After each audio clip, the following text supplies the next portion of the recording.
Good morning.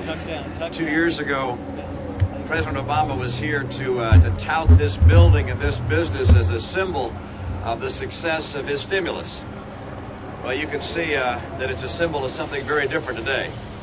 It's a symbol not of success, but of failure. It's also a symbol of a serious conflict of interest. An independent inspector general looked at this investment and concluded that the administration had steered money to friends and family, to campaign contributors. This building, this $500 million taxpayer investment, represents a serious conflict of interest on the part of the president and his team.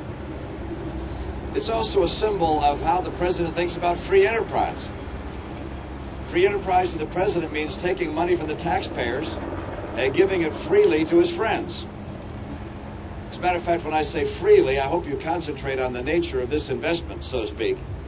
You realize that if the business had done spectacularly well, the shareholders, his friends, would have done very, very well.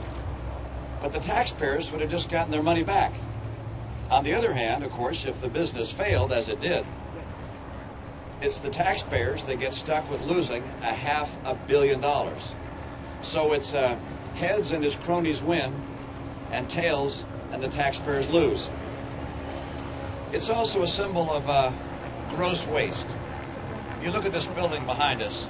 This is not the kind of building that is built by private enterprise. This is the kind of enterprise, the kind of building that's built with $500 million of taxpayer money. It's not just the Taj Mahal of corporate headquarters.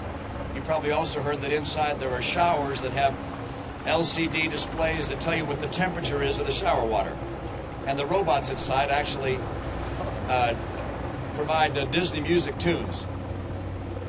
I also note how damaging a decision like this is for free enterprise generally.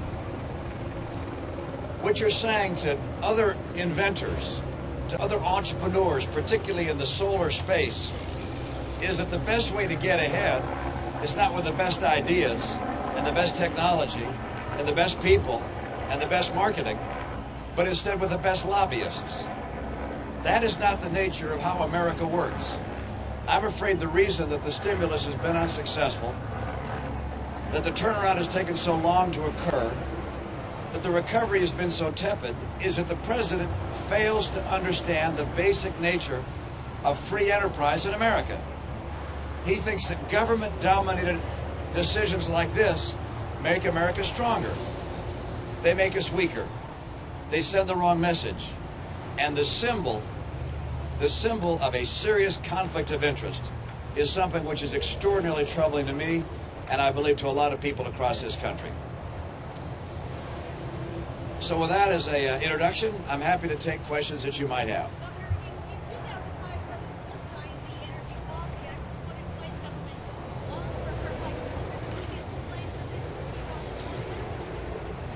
Let's look at the decision to put money in this particular enterprise. This was a decision to say that the money would go into Solyndra to campaign contributors, very large campaign contributors of President Obama. That had nothing to do with predecessors.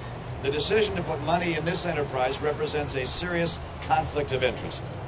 As to government's role in encouraging new technologies and how that's done, I have my own views as to how that's best done. I think the government should be investing in basic science and technology. It should not be investing in a setting where if the business does well, the government just gets its money back. The taxpayers just get their money back. And if the business does poorly, the government loses. That kind of heads the cronies win, tails the taxpayers lose is not the right way to go. Governor yesterday are pushing that, David Axelrod was in Boston today saying that when you were governor of Massachusetts, 47 out of 50 job creation, that you were outsourcing a lot of jobs. They're saying you don't have a record of job creation. Well, actually, when I was governor of Massachusetts, we took the unemployment rate from 5.6% down to 4.7%. I think 4.7% is a pretty good number. My guess is the people of America would be very pleased if they could see a number like 4.7%. I'd hope to be able to get there if I were president, but I can tell you that my experience in the economy tells me how it is businesses make decisions to hire people in America. I want to use that knowledge to get Americans working again. The idea of 23 million American families out of work or stopped looking for work or underemployed is unacceptable. And crony capitalism like this did not help. Governor.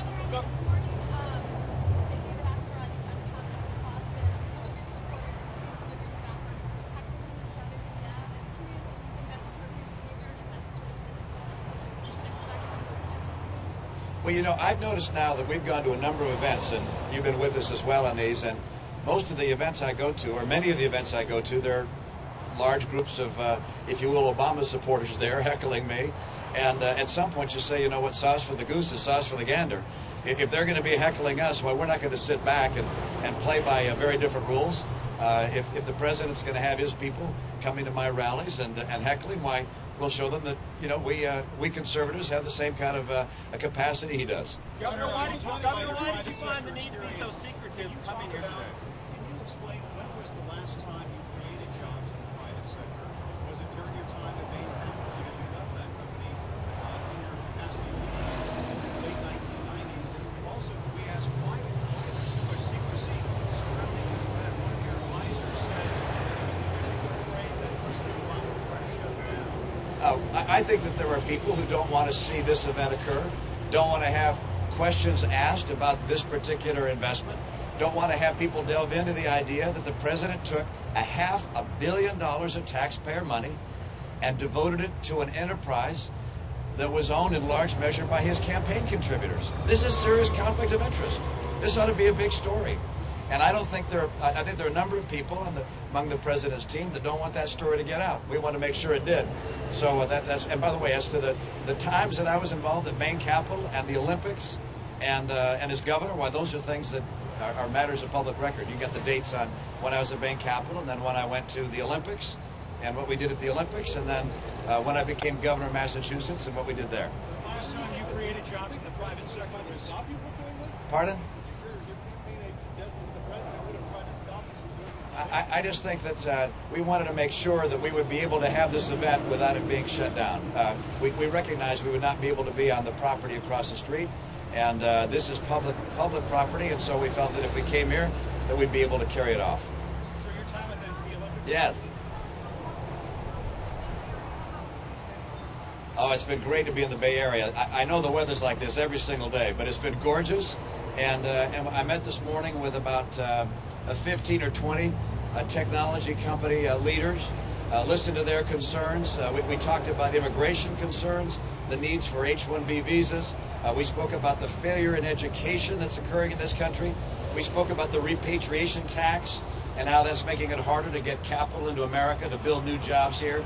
So we talked about a whole series of issues that they felt were important, and their response, and of course the contributions of people from the community to my campaign, are very encouraging, very heartening. I'm delighted with the response that I've had, particularly in the technology community here in Northern California. Your reaction yesterday to expulsion of Syrian diplomats 2 days ago, and also you suggested arming rebels in Syria, but others are saying we don't know who these people are. Is that a responsible course of action? It's important for us to take whatever action we can as the leader of the free world to help move Syria from being dominated by a ruthless tyrant who's killing thousands of his own people. And that would include working with Saudi Arabia and Turkey to encourage them to be arming those that are combating the current tyrant. To also provide, hopefully, places of safety for people inside the country, to provide them from security from the kinds of attacks which occurred by their own government, by tanks from their own military. And the decision to expel the diplomats is, of course, the right thing to do, but obviously a very small matter in something as significant as the course of Syria. I hope we understand that Syria, what's going on there, is a ray of sunshine in the Middle East, because you have a very dangerous tyrant who has allied his country with Iran, which is seeking to become a dominant power in the Middle East. And Syria is the headquarters of Hamas. It's Iran's only Arab ally. Syria is the route for arming Hezbollah and Lebanon. It is important to see a change in leadership in Syria, important to slow down the expansion of Iran's ambitions. and at the same time to strengthen the opportunity for a more free and representative form of government. So I hope the president takes a position of leadership. America is not a nation which characteristically it leads from behind. We lead, and the world looks to American leadership. And the idea of simply following the Kofi Annan peace plan, that has not gotten us to a point where the people in Syria are safe, nor is it advancing in the way I think we could be advancing a leadership posture that worked with our allies there to make sure that, and our friends there to make sure that the insurgents have the capacity they need to protect themselves and to execute regime change. Nice, guys.